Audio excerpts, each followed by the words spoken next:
Hi, ich bin Bennett und das hier wird meine Garagentour. Ich habe endlich kein Gerüst mehr hier ums halbe Haus und die Garage, sodass man jetzt endlich hier vernünftig rein und raus aus der Garage gehen kann. Hier steht zwar noch ein Haufen Müll rum, aber wir wollen uns ja vor allen Dingen auch die Garage von innen angucken. Ja, es ist nicht viel Platz, ihr habt es vielleicht in anderen Videos schon gesehen. Dafür habe ich jetzt wieder die Motorräder hier drin stehen. Die mussten ja eine ganze Zeit lang jetzt im Winter auch draußen stehen, weil einfach hier kein Rein- und Rauskommen ist sonst.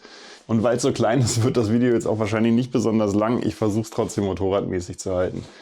3 Motorräder, die BMW von meiner Frau, meine Africa Twin und da haben wir quasi noch so ein Kaffeemotorrad, die schöne Royal Enfield. Die werde ich aber demnächst mal ordentlich aufpolieren und putzen, weil die soll jetzt verkauft werden. Hier ist kaum Platz und mit einem Motorrad weniger hat man hier einfach noch ein bisschen mehr Bastelecke.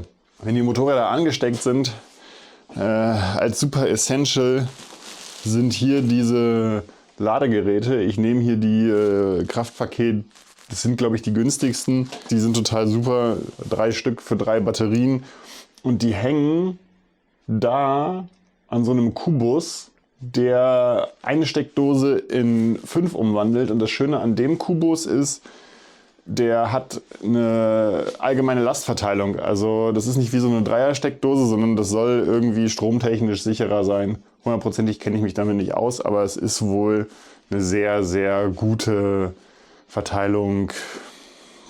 Super. Dann hier in der Ecke Kompressor. Der reicht auch völlig aus. Der ist von Aldi. Gibt es immer mal wieder, kann man sich kaufen. Das ist ganz super Ding. Holzlager, Holzlager, Holzlager, wenn man mal irgendwas basteln will. Hier kommen dann Bohrerschrauben, irgendwas, Rundbohrer, Lochbohrer, Forstnerbohrer, Kabelbinder fürs Motorrad, Schrauben basteln, ganz wichtig in unterschiedlichsten Größen. Wer nicht genug Kabelbinder hat, hat da auf jeden Fall die Kontrolle über sein Leben verloren. Motorradtechnisch Ersatzschläuche und ein Wuchtbock zum Räderwechseln. Der kostet auch tatsächlich gar nicht viel. Elektrik, was noch interessant ist fürs Motorrad, was ich gerne benutze, sind hier Solder and Seal Connect, das heißen die auf Englisch. Ich glaube, das sind selbstverschweißende oder selbstverlötende Schrumpfschlauchverbindungen. Ich verlinke euch die mal. Die sind auf jeden Fall mega. Die kann man mit dem Feuerzeug oder mit der Heißluftpistole einfach an 2 Kabel dran machen. Und wenn man das lange genug erhitzt, dann ist da so ein Zinkkern in der Mitte und das ist dann halt richtig fest verlötet. Fürs Motorrad, wenn man sich irgendwelche Elektroteile dran baut, auf jeden Fall mega. Wenn man die Verbindung nicht mehr lösen muss, wenn man die Verbindung nochmal irgendwann lösen muss, wenn man sich irgendwas dran baut, was man vielleicht auch wieder abnehmen will, kann man auch im Internet bestellen, so Steckverbinder, die sind auch wasserdicht und die kann man einfach wie so einen normalen Motorradstecker dann einfach wieder lösen. Was auch mega praktisch ist, wenn man halt jetzt wirklich mal Sachen braucht, die nicht immer am Strom hängen sollen oder die man aus irgendeinem Grund halt abbauen soll. Dann, was sich auch richtig lohnt, ist ein Knarrenkasten von Rotewald fürs Motorrad. Witzigerweise habe ich bisher alles Geschenk gekriegt, was ich euch gezeigt habe. Der hier war auch ein Geschenk. Das Top an dem ist halt, man hat hier halt echt so ein paar Größen, auch so eine 14er Nuss und halt natürlich einen Haufen Zündkerzenstecker für unterschiedlichste Modelle und Ratschengrößen hier bis 32. Das haben normale Knarrenkästen meistens nicht. Die steigen, glaube ich, meistens so bei 24 aus auf der Größe. Und diese normalen Bitgeschichten, die sind natürlich, was die Sechskantsachen angeht, auch viel, viel kleiner. Also das lohnt sich auf jeden Fall. Als nächstes Werkzeugkasten, auch ein Geschenk meiner lieben Frau. Der ist total mega, wenn man den halt einfach mal mit sich rumschieben kann, weil ich habe ja jetzt die Motorräder wieder hier drin stehen und ihr habt ja auch schon gesehen, wenn ich irgendwie das Motorrad zerlege und es hier länger stehen muss, dann habe ich das auch hier in der Garage.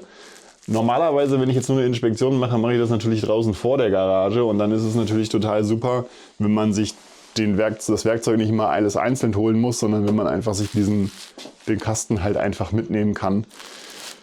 Im Kasten selbst, da will ich gar nicht so großartig mit drauf eingehen, aber das hier zum Beispiel, das ist auch mega. Es ist so ein 30 Setkasten, glaube ich, von Vera, Kreuz und Torque. Aber auch mit sehr, sehr hohen Größen, gerade was die Torques angeht.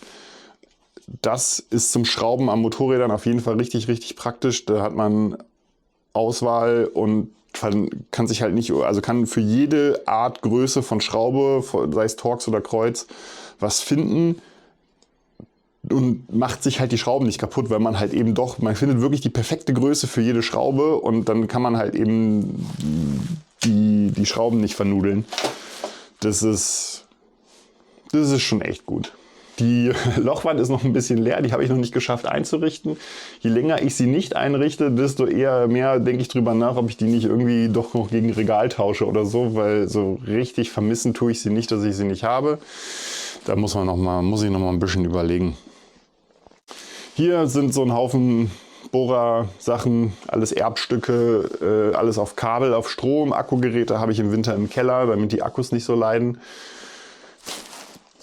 Das Regal ist vor allen Dingen eher Motorradkram, also hier Bremsenreiniger, Öl, Schmiermittel. Ich bin ja immer ein großer Freund, nicht jetzt irgendwie Kettenspray von irgendwelchen teuren Motorradmarken drauf zu machen. Das hier, Divinol Profi Lube, kostet einen Bruchteil von dem Schmierstoff für die Kette. Funktioniert wunderbar, hat für den Preis halt auch mega Dose mit allem drum und dran, lang, kurz und mit Sicherung, also da geht's. Hier ist noch ein bisschen Kaltschaum, da habe ich noch ein Projekt mit vor, da werde ich noch ein Video zu machen, das wird aber noch ein bisschen dauern. Und ansonsten hier noch ein bisschen Reinigungszeug, das habe ich eigentlich auch vor allen Dingen geschenkt gekriegt. Was hier unten noch rumsteht, ist noch so ein fettes Motorradstandgerät. Auch den habe ich mehr oder weniger geschenkt gekriegt von einem Kumpel, der den nicht mehr gebraucht hat. Das ist super, wenn man an einem Motorrad schrauben muss, das halt keinen eigenen Hauptständer hat. Und die BMW von meiner Frau hat halt keinen. Deswegen, wenn ich da irgendwas dran mache, kann man das da einfach reinschieben und dann steht es auf jeden Fall mal fest. Das ist auch immer ganz gut. Was ich hier oben noch an Essentials habe, ist natürlich noch ein großer Drehmomentschlüssel für die ganz großen Geschichten und einen kleinen Drehmomentschlüssel. Das sind auf jeden Fall auch Essentials, die man zum Motorradschrauben auf jeden Fall haben sollte. Das ist meine kleine Garage. Wenn ihr noch irgendwelche Essentials habt, die man unbedingt in der Garage haben muss oder die man unbedingt zum Motorradschrauben braucht, lasst mich gerne einfach wissen. Ansonsten, wenn es euch gefallen hat, lasst mir gerne ein Abo da. Das würde wirklich sehr viel helfen. Und wir sehen uns im nächsten Video. Ciao. We're dancing in the bright light. We're dancing in the bright light. Behold my stuff.